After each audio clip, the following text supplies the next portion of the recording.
here's the thing. Joe Biden, when he says that his political opponents are the font head of all evil in the universe, when he says that, you have to understand he really likes dissent. He likes having these big, complicated conversations. He likes the give and take of American politics, you traitorous bastards, you. I believe in the give and take of politics, in disagreement and debate and dissent. We're a big, complicated country. But democracy endures only if we, the people, respect the guardrails of the republic. Only if we, the people, accept the results of free and fair elections.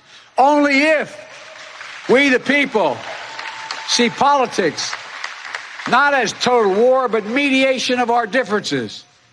Democracy cannot survive when one side believes there are only two outcomes to an election. Either they win or they were cheated. And that's where the MAGA Republicans are today. You spent 4 years and tens of millions of dollars on the theory that either Hillary Clinton won or you were cheated. I'm sorry, Democrats have not accepted the results of a presidential election that went the other way for them since about 1988. They thought the 2000 election was stolen. They did not accept that George W. Bush was a legitimate president. 2004 was supposedly an outgrowth of 2000 and also diabolic voting machines. In 2016, Donald Trump was a tool of the Russians, and it was Facebook memes that got him elected. Don't lecture us about accepting elections when you still say that Stacey Abrams is the rightful governor of Georgia after she lost by 50,000 votes in her last gubernatorial race. Yes, it's really bad when you have both sides rejecting the results of elections. But let's stop pretending that this is a one-sided issue. It is not. It is bad when both sides do it. Democrats seem to have a rule. It's that it's really bad when you do it. It's great when we do. So he continues along these lines. Right? You can't love democracy only when you win. This line is so astonishing coming from this leader of this party. Here we go. You can't love your country only when you win.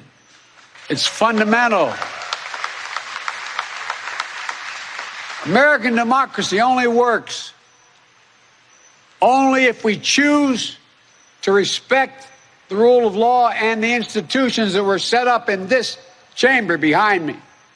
Only if we respect our legitimate political differences. I will not stand by and watch. I will not the will of the American people be overturned by wild conspiracy theories. I will not stand by and watch elections in this country stolen by people who simply refuse to accept that they lost. I will not stand by and watch the most fundamental freedom in this country, the freedom to vote, and have your vote counted and be taken from you and the American people. There are people, did you know, who are actively attempting to prevent you from voting. Now, one of the things that's amazing here is that there has been a bipartisan possibility of a bill that's been brought up by Mitch McConnell in the Senate, and that is change the Electoral Count Act so that there is no possibility of rejecting certified votes from the states. The Democrats won't pass it because they want to run on these issues. They want to pretend that their opponents hate democracy and then run on that. When he says, this line is so amazing coming from the Democrats, you can't love democracy only when you win. You know what the polls show? The polls show over and over and over again that Republicans remain patriotic. They say they love the country even when Democrats win. Democrats change their opinions on how much they love the country based almost solely on when they are winning and losing. This has been a long-time feature of American politics. This is true under every Pew, Gallup, and every other poll that's ever been taken. When it comes to feelings of patriotism, Republicans are very consistent that they love the country. Democrats only love the country when Barack Obama is president. And then when Donald Trump wins, boom, the patriotism just drops off the table.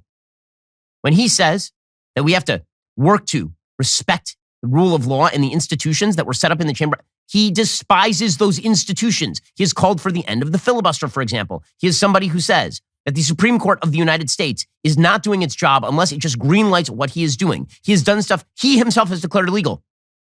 But he's an institutionalist, don't you know? I mean, this is gaslighting at the very, very highest level. Again, when he says that there are people in this country who are attempting to suppress the right to vote, that is such a lie. What exactly is the evidence that he has that millions of votes are being not counted and thrown out? It was Republican officials in Georgia who certified the election. It was Republican officials in Arizona who certified the election. It was Republican officials in Wisconsin and in Pennsylvania who certified the election. It was Vice President Mike Pence who certified the election.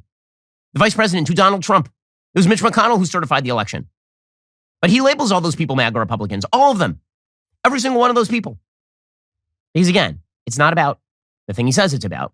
It's about the people who oppose him are the enemy of the country. Okay, and you can tell this because then he links it to his current political program. Because then about 3/4 of the way through the speech, it just turns into him listing off all of the amazing things that he has done.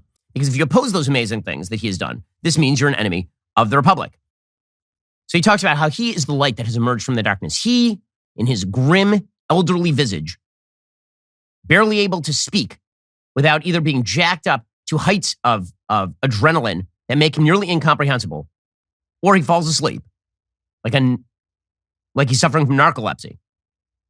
He is saying that he is the light that has emerged from, he is the messianic figure that has emerged from the darkness, he said, I can't get over this, flanked by a blood-red Independence Hall. Throughout our history, America's often made the greatest progress coming out of some of our darkest moments, like you're hearing that bullhorn. Okay, so here I think we should point out that about 2/3 of the way through the speech, there was a guy in a bullhorn who was audible on the audio, and what he was screaming was F Joe Biden. And that's who he was screaming. And Joe Biden says that the darkest moments of our history are the things coming out of that bullhorn. People saying they don't like him. That's the darkest moments of our history. And you know what the progress is that came out of the darkest moments of our history? That progress was him. He is the progress. He is the man on the donkey riding into Judea. He is, you thought he was just a venal, corrupt old politician who's lusted after power his entire life, and now that he's gained it, is gripping it with the fiery force of 1,000 suns. You thought that's who he was. But no, actually, he is a light bringer. Like his predecessor, he's a light bringer. So he compares himself to, once again, the MAGA Republicans. And amazing stuff here. MAGA Republicans look at America and see carnage and darkness and despair. They spread fear and lies. Lies told for profit and power. But I see a different America. An America with an unlimited future. An America that's about to take off. I mean, that's an amazing statement. So his opponents see carnage, darkness, and despair. This entire speech has been about how half the American population wishes to destroy the democracy in which we live. But don't worry. It's his opponents who see carnage and darkness and despair. He's hopeful, you see. He's an optimist. What makes him optimistic? What makes him optimistic is that he has spent more money than any president in the history of the world. What makes him optimistic is that he has rammed through useless package after useless package, bringing us to 40-year highs in inflation and the brink of a very serious recession in the United States. What makes him optimistic is things like pulling out of Afghanistan and subjecting 38 million people to the predations of the Taliban. I mean, all these things make him optimistic. It turns out that optimism is wrapped up. If you're optimistic about the country, it's because you love Joe Biden. It's just that simple. Here we go. Just look around. I believe we could lift America from the depths of COVID. So we passed the largest economic recovery package since Franklin Delano Roosevelt. I believe we could build a better America. So we passed the biggest infrastructure investment since President Dwight D. Eisenhower. And I believe we could create a clean energy future and save the planet. So we passed the most important climate initiative ever. Right? So the light is his policy. It turns out the cure is not saying that people win elections. That's not the cure. The cure is not even rejecting Donald Trump. The cure, according to Joe Biden, is embrace all of the things I want. And if you don't embrace all of the things that I want, this means you are standing with the white supremacists and the extremists. He makes this absolutely explicit in the next minute of the speech. No matter what the white supremacists and the extremists say, I made a bet on you, the American people, and that bet is paying off, proving that from darkness, the darkness of Charlottesville, of COVID, of gun violence, of insurrection, we can see the light. Light is now visible. Light that will guide us forward, not only in words, but in actions. Actions for you, for your children, for your grandchildren, for America. Even in this moment. Okay, stop it right there. When he says, well, I mean, again, the juxtaposition is a binary, Manichaean juxtaposition. They're the white supremacists, the MAGA extremists. And I made a bet that they were going to lose. And the proof that they're losing is that I, the light bringer, have done all of these things. Right? All of my policies are the solution. If you don't back my policies, obviously, you're with Charlottesville. Obviously, you love gun violence. Obviously, you're a person who loves COVID. You're a COVID lover.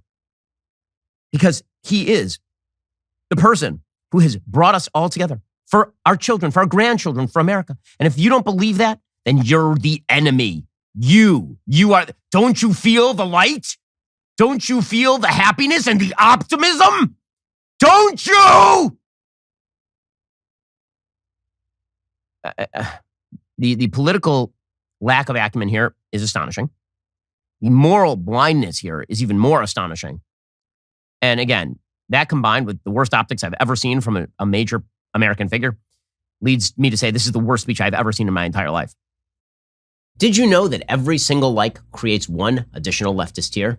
That is just science.